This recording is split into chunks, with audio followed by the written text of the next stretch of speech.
यहाँ एक विवाद पैदा हुआ है।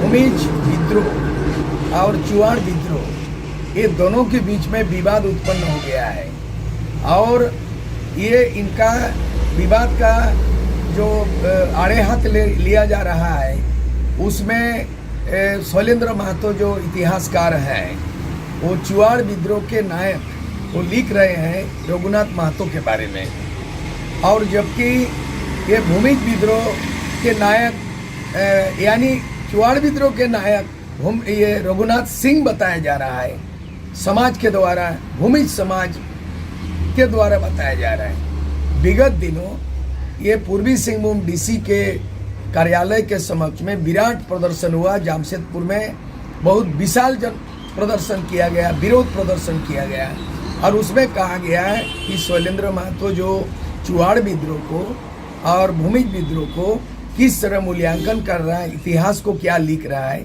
मैं उसी के संदर्भ में हम अपील करना चाहते हैं कि क्या तथ्य है, क्या ऐतिहासिक प्रमाण है, इसको कोर्ट कचहरी में जाने के बजाय ऐतिहासिक तथ्यों को एक बीच बचाव में मैं एक सूत्रधार के रूप में मैं पहल करना चाहता हूँ कि चाहे भूमिज समाज के बीच हो और कुर्मी समाज के बीच हो, उनके तरफ का भूमिज समाज का कोई ऐसे राइटर हो, इतिहासकार हो और खुद लेखक शैलेंद्र महतो को उनके बीच में बैठ करके उन तथ्यात्मक जो असलियत दस्तावेज किया है उसको हम बात विचार करना चाहते हैं। क्योंकि मामला जब अदालत में चला जाएगा तो ये बहुत जटिल हो जाएगा और बहुत लंबा खींच जाएगा, तारीख पर तारीख हो जाएगा।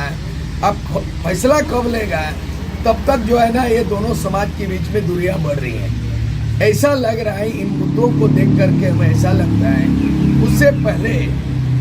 उसके पहले और एक विवाद उत्पन्न हो गया है। कुर्मी जाति को आदिवासी का दर्जा देने मुद्दे में जो है ना इंटर आदिवासी समाज विरोध में खड़े होते हुए दिखाई दे रहा है। तो एक तो हो गया ये भूमिज का जो रघुनाथ सिंह उसके नाम से, रघुनाथ महतो उनके बीच के नाम से ये विवाद का निपटारा होना चाहिए।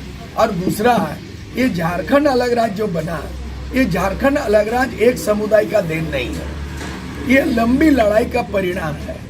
चाहे वो आज़ादी के पहले से शुरू हो और आज़ादी के बाद में जो आज़ादी के बाद से जो लगातार 50 वर्षों तक संघर्ष, जो आज़ादी के बाद से जो लगातार 50 वर्षों तक संघर्ष हुआ, इसमें सभी समुदायों का कमावेश योगदान है, बलिदान है, योगदान है और समाज की भागीदारी है।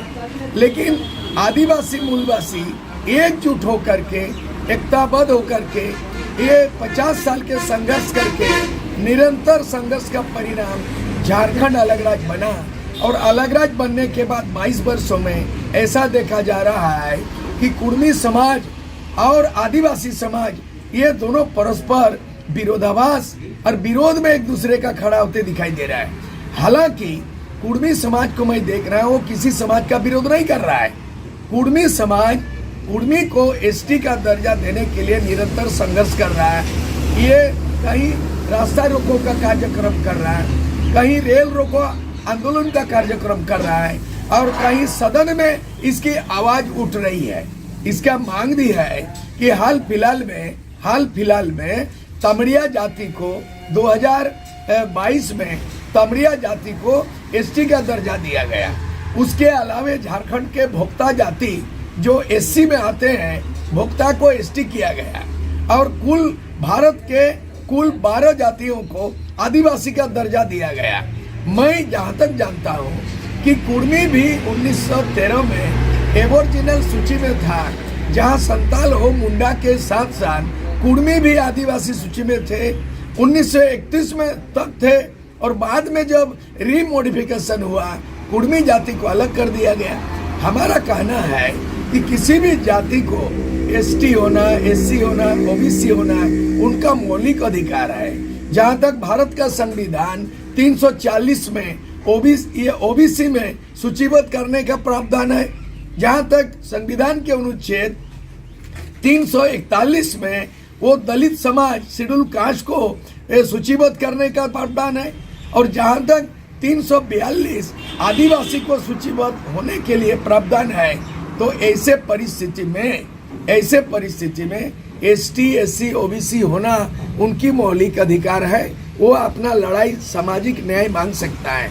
लेकिन दुर्भाग्य इस बात का है कि कुर्मी अगर ST होने का मांग करता है तो आदिवासी विरोध में खड़ा होना ये दुर्भाग्यपूर्ण विषय है। मैं अपील करना चाहता हूँ कि भाईचारा का माहौल, आदिवासी मूलवासी ये भाईचारा का माहौल ना बिगड़े, और जिसका भी जो मौलिक अधिकार है वो अपना मौलिक अधिकार, सामाजिक न्याय, अपना लोकतांत्रिक तरीके से ये